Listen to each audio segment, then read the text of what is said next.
SpongeBob SquarePants has released hundreds of episodes, some hilarious, some downright weird. But every now and then, the show hits on something much deeper. And this time, it's about depression. As someone who has dealt with depression, just like 280 million others, I was shocked by this episode. It accidentally delivers one of the most painfully accurate depictions of depression ever put on TV. By the end of this video, you'll never look at SpongeBob SquarePants the same way again. So how did a show about a sponge flipping burgers manage to get it this right? Get ready to be shocked too. The episode starts with Squidward wanting to place an order with SpongeBob, but then he notices that SpongeBob is giggling while reading a book, and it immediately starts to irritate him. Curious and annoyed, mostly annoyed, Squidward grabs the book and sees that it's a work schedule book. SpongeBob then says it's his happy book filled with all his happiest memories at the Krusty Krab. Imagine being so obsessed with your job that your happiest memories are literally clocking in. SpongeBob treats the Krusty Krab like Disneyland, while the rest of us are just trying to survive the 9-to-5 struggle. He then asks Squidward what his happiest memory is,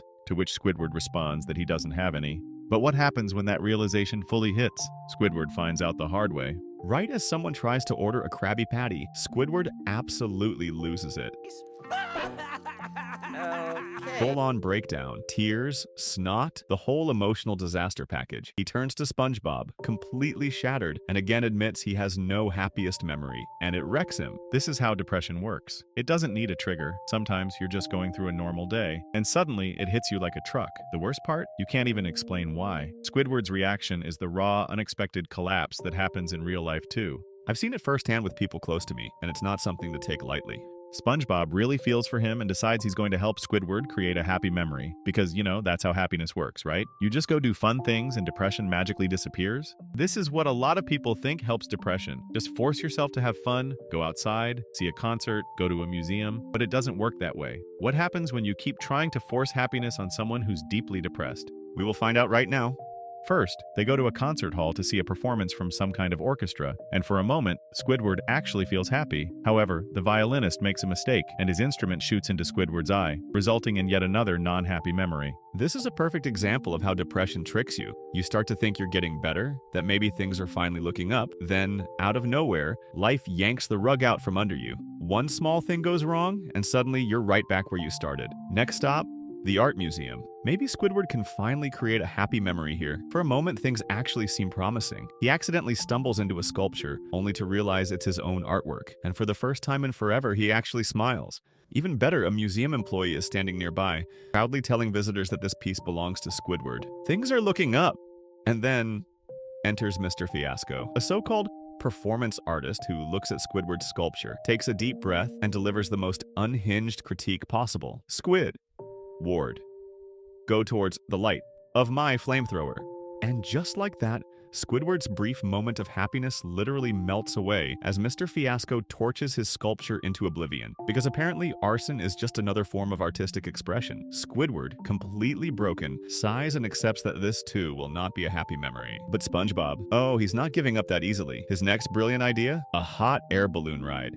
Because nothing cures existential despair like floating thousands of feet in the air. Unfortunately, there's just one tiny problem. Squidward is terrified of heights. Desperate to get out as fast as possible, SpongeBob does the most logical thing. He pops the balloon with a pin. What happens next? Absolute chaos. They shoot through the sky, crash land on a mountain, tumble all the way down, and somehow end up right back home like a couple of broken ragdolls. And that's it. Squidward is done. No more forced fun, no more happy memories. He silently walks home, shuts the door, isolates himself, walks to his bedroom, and just lays under his bed, fully embracing the void. This is another painfully accurate example of what happens when you hit rock bottom with depression. You stop trying, you stop going out, and before you know it, 2 weeks have passed and you haven't left your room. And just when things couldn't get any worse, SpongeBob makes them worse.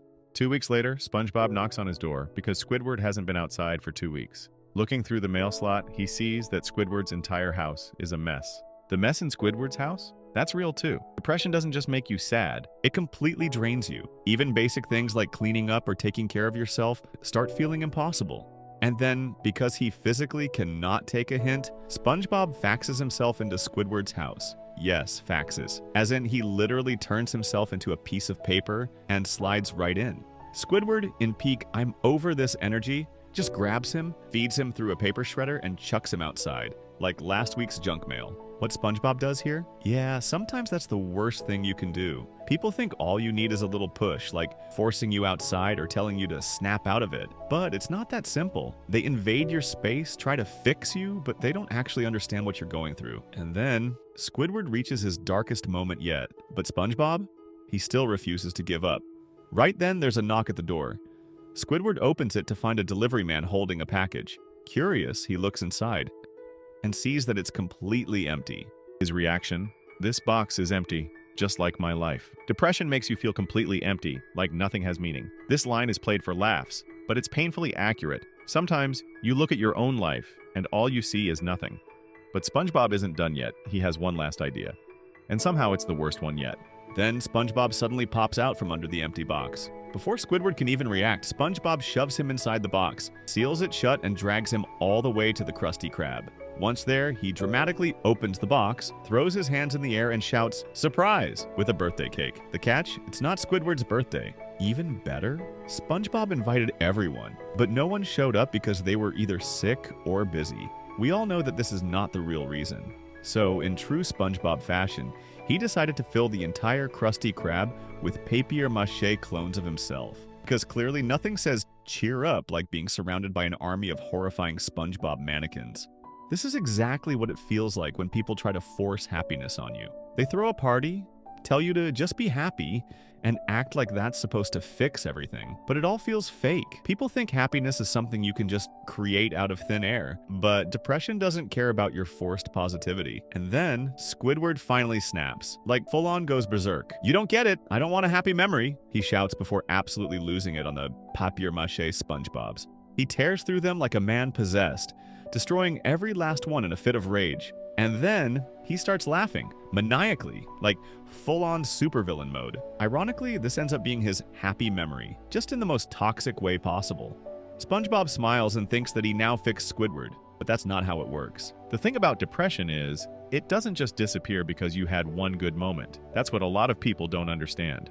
They think, oh, you smiled, you must be fine now. But in reality, it's just a brief break in the storm, not the end of it.